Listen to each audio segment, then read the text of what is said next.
Boris Johnson, never afraid to get stuck in, is he? Now, the London-based singer-songwriter Bird has just released her third album. Figments of Our Imagination showcases her serious multi-instrumental talent, and it follows two previously critically acclaimed records. We'll be speaking to Bird in a moment. First, here is a taste from the new album.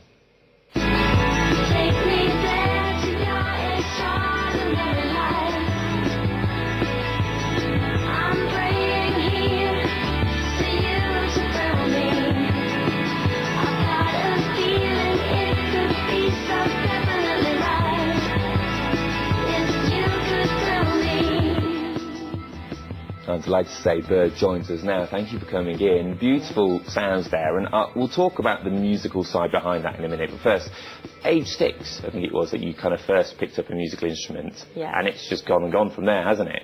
Yes. Yeah, I started cello at the age of 6. Yeah. That was my first instrument. And then drums when I was 10, 11, so yeah.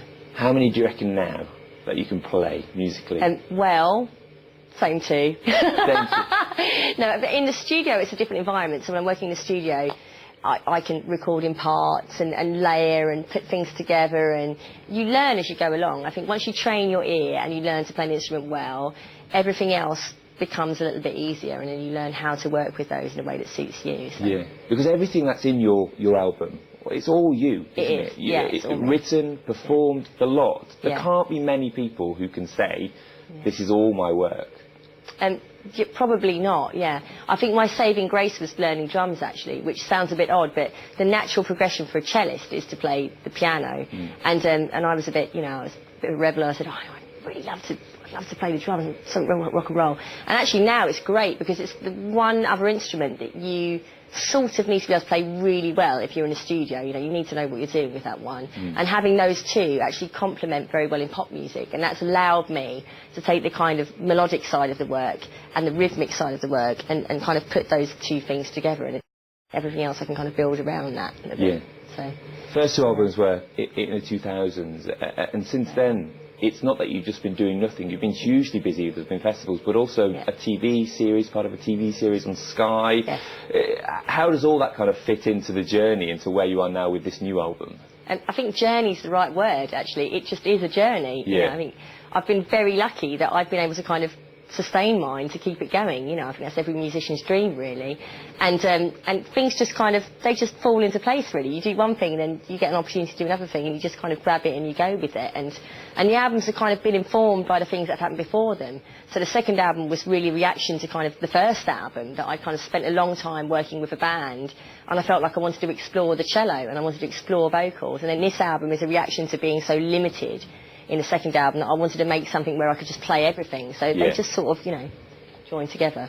And the overall kind of theme, that was kind of quite poppy, quite upbeat. Is there a mixture of songs on there? I imagine there's a journey within the album itself. Definitely. And the album sort of took 2 years, actually, in total to make, because I was just alone doing it.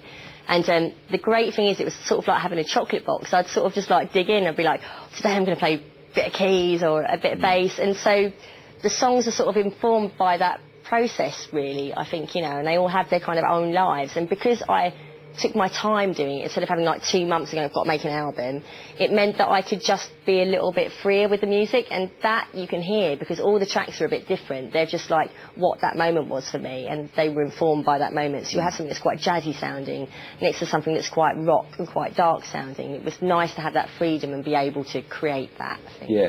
Is it quite a lonely process, 2 years away kind of going through this, and, do you not feel sometimes you're like, I just want somebody else to be able to come in and like help me out with this, or do you enjoy that control?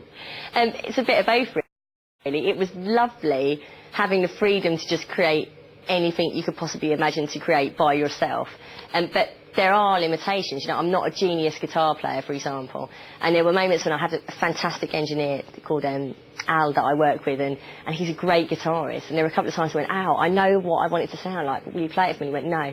So this is your album, you've got to do it. And so there was that journey to go along as well, which was actually great, and actually a loss of control rather than the other way around, because suddenly you can't just say to another musician, play that. You're like, I've got to find a way to make that work. So that was really interesting as well. Yeah, well, I look forward to a performance a little later on. Bird, for now, thank you very much. Thank you.